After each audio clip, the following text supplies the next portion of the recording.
That night, just past midnight, I saw his text. "I can't keep lying to you.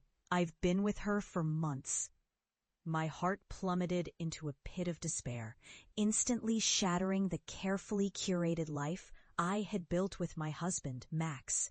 I had thought we were good together, a power couple, both thriving in our careers and enjoying our friendships. I was the event planner everyone turned to, celebrated for my attention to detail and ability to create the perfect atmosphere. Max had his law firm, and we had our neat suburban home, with laughter echoing off the walls from countless dinner parties with friends. But that text changed everything. In an instant, I was swept into a storm of emotions, betrayal, confusion, and anger clawing at my heart. The life I cherished felt like it was crumbling around me, and I had no idea how to pick up the pieces. When I confronted Max the next morning, his icy demeanor left me breathless. There was no regret, no apology, just an indifference that felt like a slap.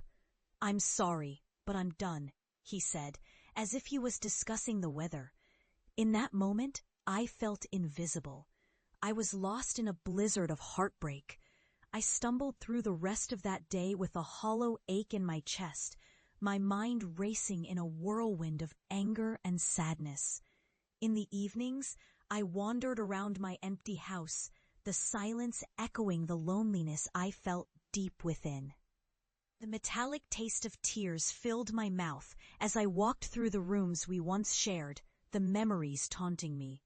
I could still hear the laughter, the clinking of glasses, the warmth of friends gathered in our home.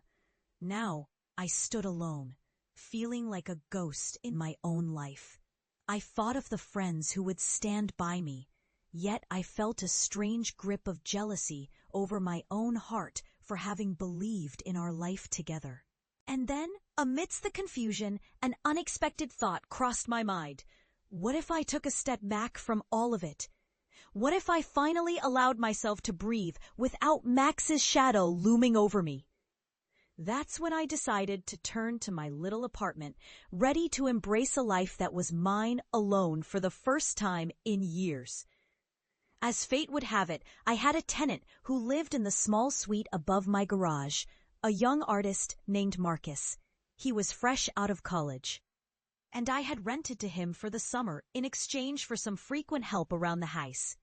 I had always seen him as off-limits, a vibrant, talented soul who looked at life with a passion I had long forgotten.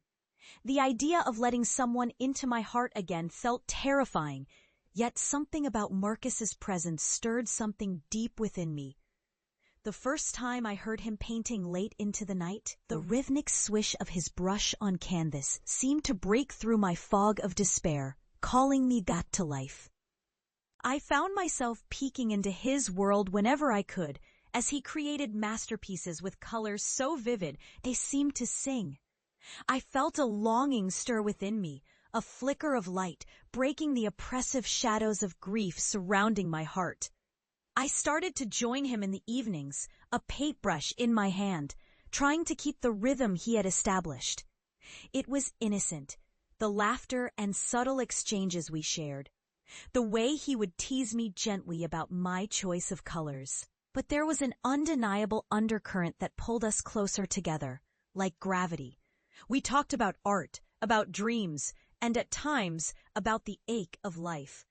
There were moments when our eyes lingered just a second too long, and the air thickened with unspoken tension. One evening, as I mixed paint, I accidentally brushed against his forearm. The shock of touch sent shivers down my spine, igniting a fire I thought was long extinguished. He looked at me, and for a moment, the world faded away. Our laughter and banter faded into the background as I lost myself in his gaze, the depth of those deep chocolate eyes pulling me closer, tempting me with a promise of something beautiful and new. If this confession has you holding your breath, hit like and share, because you will not believe what happens next.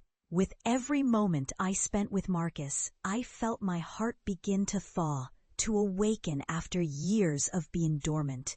I was so afraid to let go of the past, yet every color on his palette seemed to remind me that life was still vibrant and waiting for me to embrace it. I began to explore the delicate line we danced on, one step at a time. We shared stories of heartbreak and loss, revealing little pieces of ourselves we never thought we would show anyone again. The sudden connection I felt was exhilarating and terrifying, and I realized that it was becoming harder to ignore the truth that lingered beneath the surface.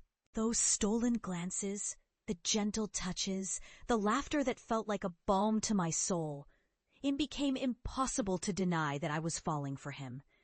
The ache from Max's betrayal was still raw, but Marcus felt like a breath of fresh air. A new beginning I never saw coming. Days turned into weeks, and before I knew it, I was unequivocally drawn to him, my heart racing whenever he entered the room. I could feel something shifting inside me, like the blossoming of a flower reaching for sunlight after enduring a harsh winter. One fateful evening, standing in the glow of the rainbow colors splashed on the canvas, Marcus leaned in closer, and I felt time freeze as our lips grazed. The world around me faded into oblivion, leaving only the heat of our forbidden connection burning bright. In that moment, I realized I had found something I thought I had lost forever, a second chance at love. I stood in a crossroads, uncertain of the path ahead, but craving more of this exhilarating feeling that surrounded us. If you crave more raw, emotional confessions, please like, share, and subscribe. Your next chapter awaits. I could not know what the future held, but for the first time in years, I felt hopeful.